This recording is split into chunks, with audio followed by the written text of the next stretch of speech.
प्यारे बच्चों, स्वागत है आपका विस्फोट लर्निंग एकेडमी के इस नए वीडियो में। बच्चों, यह वीडियो आपके कक्षा 11वीं भौतिकी अध्याय 3 का दूसरा वीडियो है। इसके पहले वीडियो में हमने इंट्रोडक्शन वीडियो एक बनाया था, जिसमें हमने गति और दूरी और विस्थापन को एकदम लॉजिकली समझा है। यदि आपने उस वीडियो को नहीं देखा है तो वो वीडियो देख लें, ताकि आगे की टॉपिक आपको अच्छे से बेहतरीन समझ में आ सके। तो वो वीडियो एकदम सीक्वेंस से सहज, सरल और आसान भाषा में सारे टॉपिक्स विद कॉन्सेप्ट बताए जाएंगे। तो आइए बिना देर के वीडियो को शुरू करते हैं। तो आज का हमारा जो टॉपिक है वह है सदिश एवं अदिश राशियां। देखिए, भौतिक विज्ञान में हमने राशियों को खूब पढ़ा। राशियों में देखिए दो प्रकार की राशियां होती हैं, एक तो सदिश राशियां और दूसरी अदिश राशियां। अब आइए समझते हैं कि सदिश राशियां क्या होती हैं और अदिश राशियां क्या होती हैं। तो देखिए, इसमें कुछ राशियां तो ऐसी होती हैं जिन्हें केवल परिमाण की जरूरत पड़ती है। अब परिमाण का मतलब क्या है? आपने कक्षा 10वीं में इस बंदे का नाम बहुत बार सुना होगा, परिमाण का मान, लेकिन आपने वहां यह नहीं पूछा होगा कि परिमाण का मतलब क्या होता है। तो आइए मैं बताता हूं आपको कि परिमाण का मतलब होता है आंकिक मान। परिमाण का मतलब क्या होता है? आंकिक मान। तो परिमाण का मतलब हुआ आंकिक मान। जैसे आपको अगर जाना है मार्केट और मार्केट से लेना है आलू, कितने किलो? 2 किलो। तो आप क्या कहते हैं मार्केट में जाके कि भैया हमको 2 किलो आलू दे दो। वह क्या करता है? अपना बाट रखता है 2 किलो का, आपको तौल करके आलू आपके झोला में दे देता है। तो यहाँ पे आपने आलू लिया तो कितना लिया? 2 किलो आलू। कितना लिया? 2 किलो आलू लिया। तो आपका यही जो 2 है ना, वही क्या है? परिमाण है। किसका परिमाण है? आपके आलू का। ठीक है, तो एक तो आपका होता है परिमाण और दूसरी आपकी होती है दिशा।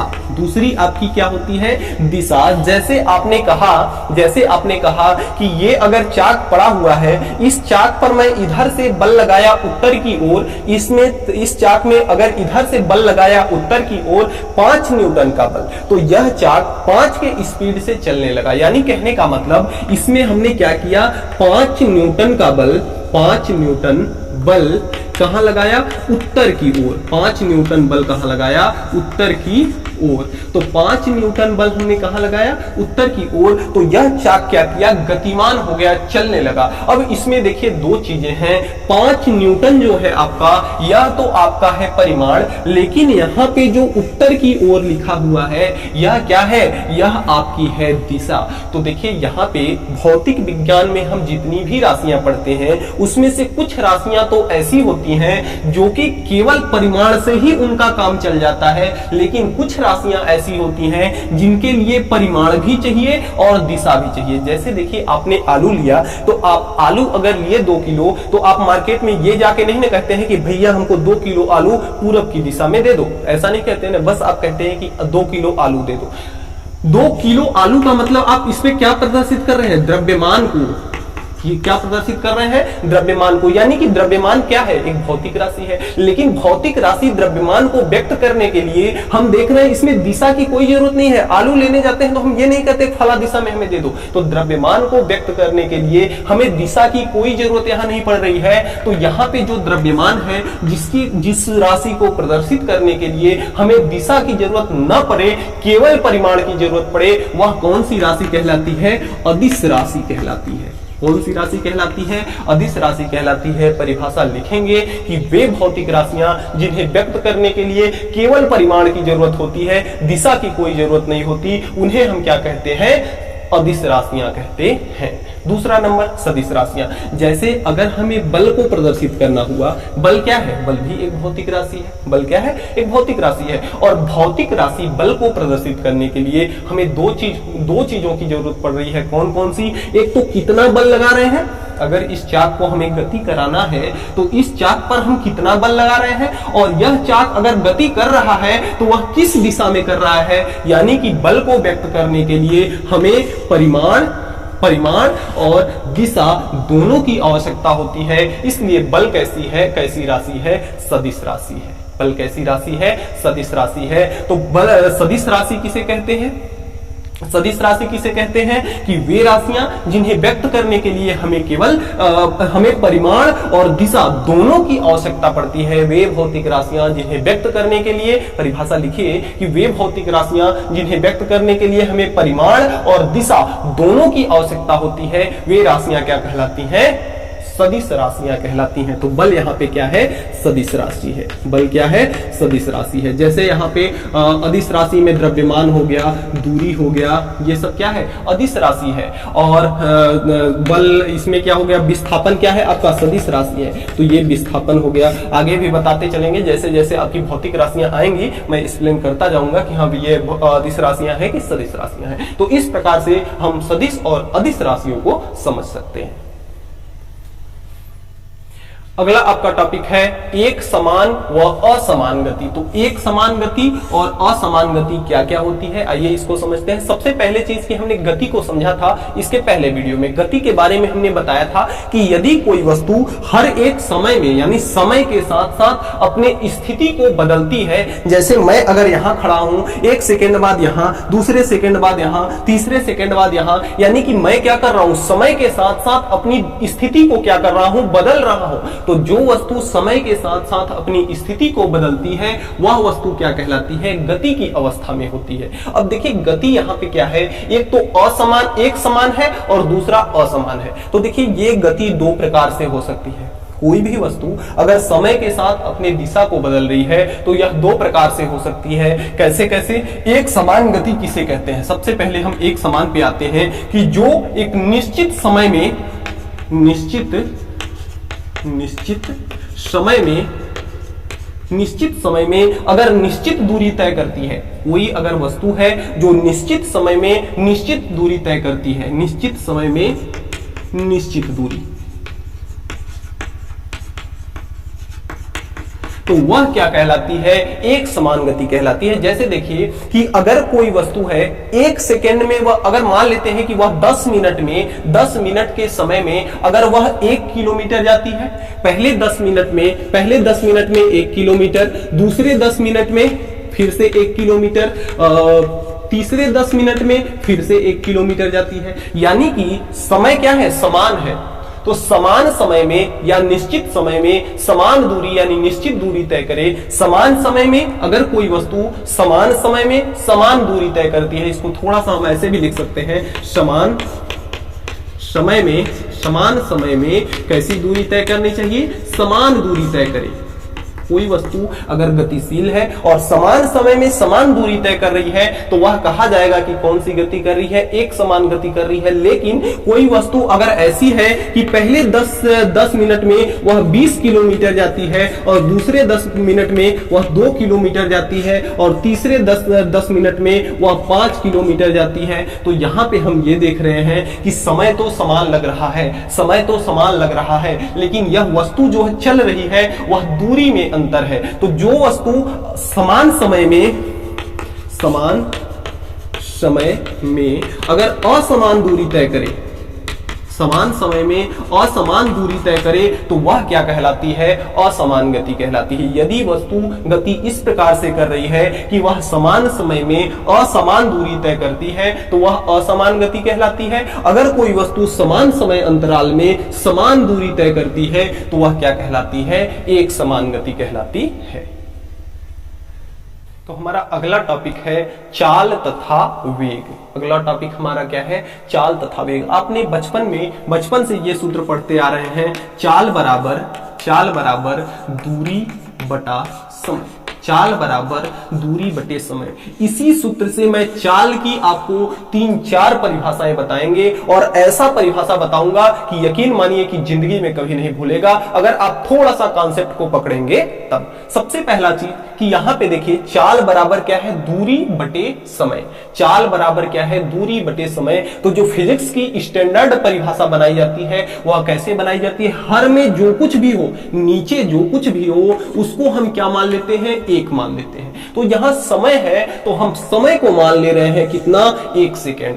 फिर से एक बार कि जब कभी भी हम किसी भी चीज की परिभाषा बनाते हैं तो नीचे जो कुछ भी लिखा होता है उसको हम एक मान लेते हैं। तो यहां पे समय लिखा था तो समय को हमने मान लिया कितना, 1 सेकेंड की। समय कितना है, 1 सेकेंड। अब देखिए 1 सेकेंड में क्या किया जा रहा है, दूरी चली जा रही है। 1 सेकेंड में क्या किया जा रहा है, दूरी चली जा रही है। और एक को एक हम क्यों मानते हैं, क्योंकि एक को फिजिक्स में एक बहुत सुंदर सा वर्ड दिया जाता है, नाम दिया जाता है, वह क्या है, एकांक। एक को क्या कहा जाता है फिजिक्स की भाषा में, एकांक। अब देखिए इसकी अगर हमें चाल की परिभाषा बनानी हो, चाल की अगर परिभाषा बनानी हो तो हम कैसे बनाएंगे। एकांक क्या है, समय है। एकांक क्या है, समय है। समय बराबर कितना है, 1 सेकेंड। और एक को क्या कहते हैं फिजिक्स की भाषा में, एकांक। तो एकांक क्या है, समय। तो एकांक समय में ये क्या की जा रही है, दूरी चली जा रही है। तो एकांक समय में चली गई दूरी क्या कहलाती है, चाल कहलाती है। आइए लिखते हैं, एकांक समय में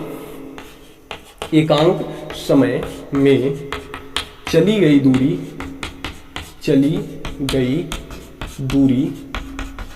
चाल कहलाती है। चाल कहलाती है। एकांक समय में वस्तु द्वारा चली गई दूरी क्या कहलाती है, चाल कहलाती है। इसका अगर दूसरा परिभाषा हम बनाएं, दूसरा परिभाषा अगर हम बनाएं तो यहां पे क्या है, दूरी और समय का भाग दिया जा रहा है। और भाग को हम एक और भाषा में जानते हैं, उसे कहते हैं अनुपात। तो यहां किसका अनुपात है, दूरी और समय का। यहां किसका अनुपात है, दूरी और समय का। तो दूसरा परिभाषा जो हमारा हो जाएगा, या करके दूसरा परिभाषा जो हमारा होगा वह क्या होगा, दूरी और समय के अनुपात को, दूरी और समय के अनुपात को क्या कहते हैं, चाल कहते हैं। दूरी और समय के अनुपात को हम क्या कहते हैं, चाल कहते हैं। पहली परिभाषा हमने क्या बनाया कि समय को एक मान लिया, एक को विज्ञान की भाषा में कहते हैं एकांक। तो एकांक समय में चली गई दूरी, एकांक समय में वस्तु द्वारा चली गई दूरी क्या कहलाती है, चाल कहलाती है। दूसरा परिभाषा हम क्या बताएं, देखिए दूरी और समय का भाग दिया जा रहा है और जहां पे भाग होता है उसे कहते हैं अनुपात। तो दूरी और समय के अनुपात को हम क्या कहते हैं, चाल कहते हैं। दूरी और समय के अनुपात को क्या कहते हैं, चाल कहते हैं। तो इस प्रकार से हम चाल की परिभाषा बना सकते हैं। अब अगला देखिए हमारा, चाल की अगला हमारा क्या है, वेग है। हमारा अगला क्या है, वेग है। तो वेग बराबर होता है विस्थापन बटे समय, विस्थापन बटा समय, विस्थापन बटे समय। तो अगर हम फिर से समय को क्या मान लें, 1 मान लें। समय को क्या मान लें, 1 सेकेंड मान लें। और 1 सेकेंड को, एक को विज्ञान की भाषा में क्या कहा जाता है, एकांक। तो एकांक क्या है, समय है। एकांक समय में तय किया गया विस्थापन, एकांक समय में तय किया गया विस्थापन क्या कहलाता है, वेग कहलाता है। तो इसी के अनुसार अगर इसकी परिभाषा बनाए वेग की, तो वेग बराबर आपको क्या करना है, बस सूत्र को याद रखना है और परिभाषा बनाने की ट्रिक को आपको फॉलो करना है। तो यहां पे देखिए समय को हमने 1 माना, एक को विज्ञान की भाषा में एकांक कहते हैं। तो एकांक समय में तय किया गया विस्थापन, एकांक समय में चली गई दूरी यहां थी, तो लेकिन यहां क्या है, विस्थापन है। तो तय किया गया विस्थापन क्या कहलाता है, वेग कहलाता है। या विस्थापन या समय के अनुपात को क्या कहते हैं, वेग कहते हैं। विस्थापन और समय के अनुपात को क्या कहते हैं, वेग कहते हैं। ये भी परिभाषा आपकी 100% करेक्ट है और ये भी परिभाषा आपकी 100% करेक्ट है। अगर यहां पे हम चाल का मात्रक ज्ञात करें, चाल का मात्रक, तो चाल का मात्रक अगर ज्ञात करेंगे तो दूरी का मात्रक, दूरी क्या है, लंबाई है। और लंबाई का मात्रक क्या होता है, मीटर होता है। तो दूरी का मात्रक मीटर हो गया, बटे में है तो बटे लगा लिए। नीचे क्या है, समय है। समय का मात्रक क्या होता है, सेकंड होता है। तो जो चाल का मात्रक है वह क्या हो जाएगा, मीटर बटे सेकंड। इसी तरह से अगर वेग का मात्रक ज्ञात करें, वेग का मात्रक ज्ञात करें तो विस्थापन भी क्या है, एक प्रकार की दूरी है। और दूरी का मात्रक क्या होता है, मीटर होता है। तो दूरी का मात्रक मीटर और बटे क्या है, समय। तो समय का मात्रक क्या होता है, सेकंड। तो वेग का भी मात्रक क्या हो गया, मीटर बटे सेकंड। अब बीमा आराम से हम याद कर सकते हैं। बीमा अगर बनाना चाहिए, मीटर की बीमा क्या होती है, L बटे दूरी की विमा क्या होती है, सेकंड की विमा क्या होती है, टी। तो यहां पे क्या हो गया, L बटे टी। कितना आ रहा है, L बटे टी। टी जब ऊपर आएगा तो ये आपका हो जाएगा L, और टी की घात कितनी हो जाएगी, -1। ठीक उसी प्रकार से वेग का भी बीमा क्या हो जाएगा, ये आपकी क्या है, बीमा, चाल की बीमा, और ये क्या है, वेग की बीमा। अगर वेग की बीमा यहां से निकालें तो ये भी क्या हो जाएगा, L T इनवर्स हो जाएगा इसकी बीमा। तो इस प्रकार से हम मात्रक और बीमा को निकाल सकते हैं। मात्रक देखिए हम सूत्र के हिसाब से ही निकालते हैं, जैसे दूरी बटे समय था तो दूरी का मात्रक ऊपर में, समय नीचे था तो समय का मात्रक नीचे में। अब इसी मात्रक के हिसाब से हम बीमा भी निकाल लेते हैं। तो ये अब आपका रहा चाल तथा वेग। अब देखिए इसी में आता है औसत चाल और औसत वेग। तो आइए औसत चाल और औसत वेग को समझते हैं, तब मैं इसको रफ कर दूंगा, आप चाहे तो इसका स्क्रीनशॉट ले सकते हैं। तो अब देखिए हमारा जो अगला टॉपिक है वह है औसत चाल। तो औसत चाल किसे कहते हैं, सबसे पहले हम देखते हैं कि औसत चाल, चाल बराबर हमारा होता था दूरी बटे समय। लेकिन औसत, अगर जहां कहीं भी औसत आपका अगर लग जाता है तो उसमें आपका एक दूरी में और जुड़ जाएगा एक चीज, वह हो जाएगा कुल दूरी, यानी चली गई कुल दूरी बटे तय किया गया रास्ते में लगा समय, कुल समय, कुल समय। देखिए क्या है कि औसत का मतलब क्या हुआ कि जैसे अगर आप अपने घर से चलते हैं अपने स्कूल के लिए, बाइक से जाते हैं, और आपसे स्कूल में जाने के पश्चात टीचर आपसे पूछता है कि बेटा कितने के रफ्तार से तुम स्कूल आ रहे हो, तो आप बताते हैं कि सर मैं 40 के रफ्तार से स्कूल आया। लेकिन अगर एक्चुअल में देखा जाए तो आपकी स्पीड एक बैग से 40 तो घर से चले तो हो नहीं गई होगी, कहीं पे 10 रहा होगा, कहीं पे 20 रहा होगा, कहीं पे 30 रहा होगा, कहीं पे 40 रहा होगा। हो सकता है कि मार्केट बीच में पड़ा हो तो एक आध मिनट कहीं आप रुके भी हो, लेकिन आपने क्या किया, एक एवरेज, एक औसत उन्हें बता दिया कि हम कितने की स्पीड से आ रहे हैं, 40 की स्पीड से आ रहे हैं। तो ये आपका होता है औसत। तो औसत बराबर क्या होता है, कुल दूरी बटे कुल समय, कुल दूरी बटे कुल समय। औसत चाल को हम किसे भी से प्रदर्शित करते हैं, भी एवरेज, एवरेज से प्रदर्शित करते हैं,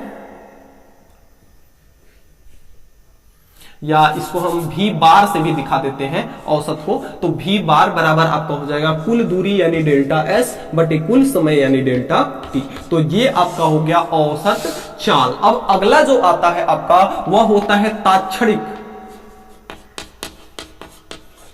तात्क्षणिक चाल।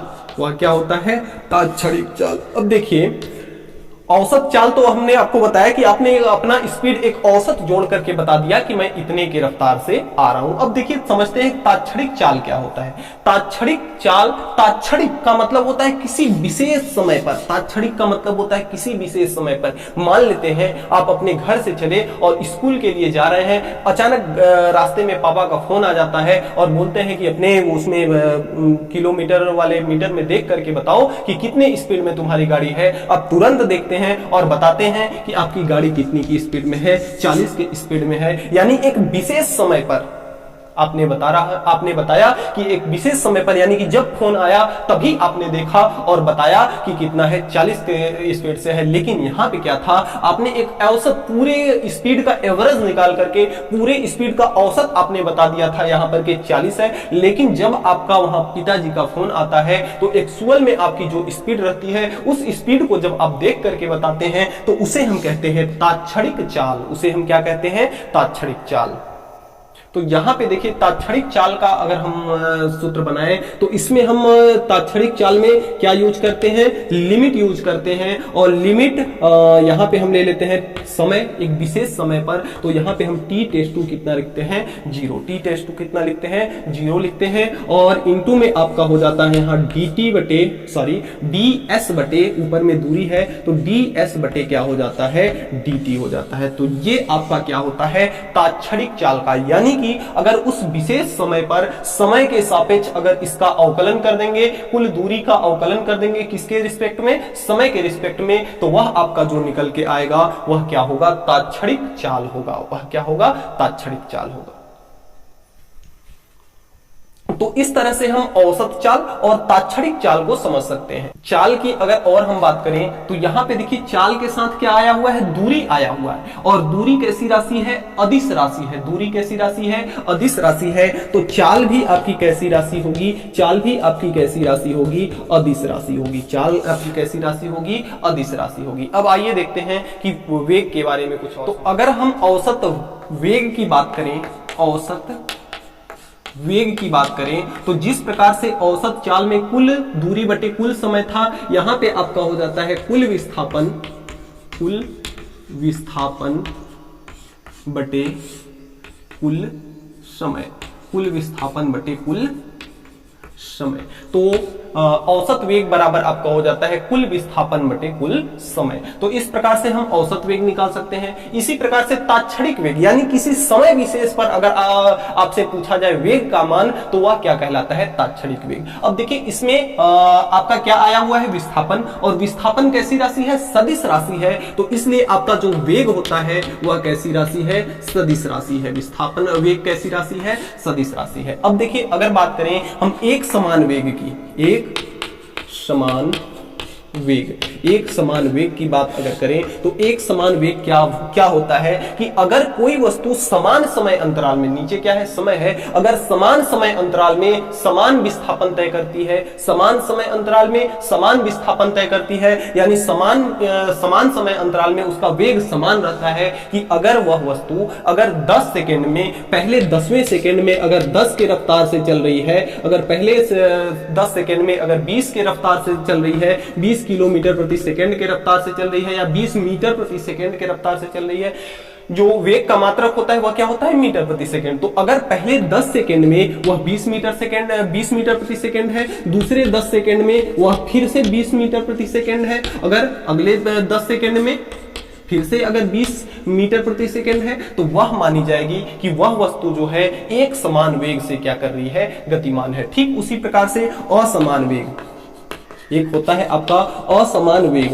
तो असमान वेग क्या होता है कि जब वस्तु पहले समान समय अंतराल में अगर समान वेग से न चले, जैसे पहले 10 सेकंड में अगर वह 10 मीटर प्रति सेकंड के रफ्तार से जाती है, दूसरे 10वें सेकंड में वह 40 मीटर प्रति सेकंड के रफ्तार से अगर जाए, और तीसरे 10 सेकंड में वह फिर से कितना आ जाए, 20 मीटर प्रति सेकंड पर आ जाए, तो यह वेग क्या है कि देखिए समय अंतराल तो समान है, लेकिन पहले 10 सेकंड में यह अलग वेग से चल रही है, दूसरे 10 सेकंड में अलग वेग से, तीसरे 10 सेकंड में अलग वेग से, यानी कि समान समय अंतराल में जब वस्तु का वेग समान न हो, असमान हो, तो उसे हम कहते हैं असमान वेग। और अगर समान समय अंतराल में वस्तु का वेग अगर समान हो, वस्तु का वेग अगर समान हो, तो उसे हम कहते हैं एक समान वेग। उसे हम क्या कहते हैं, एक समान वेग। देखिए ये सब जो है कक्षा 9th के आपके टॉपिक हैं, लेकिन 9th में आप अगर अच्छे से नहीं पढ़े होंगे तो इसलिए यहां पर आप एकदम इसको अच्छे से समझ लीजिए।